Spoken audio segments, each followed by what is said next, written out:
নিজের অনুভূতি আমি চাই আমাদের দেশে তো হুজুর আছে যারা দেশের বাইরে আছে তারা সবাই আমাদের দেশে আসে।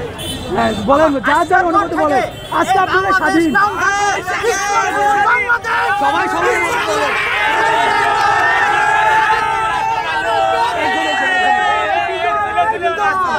অন্যরকম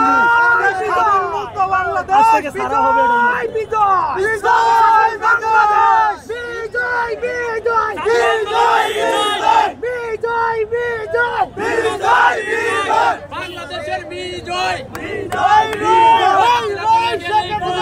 আপনারা 1971 সালের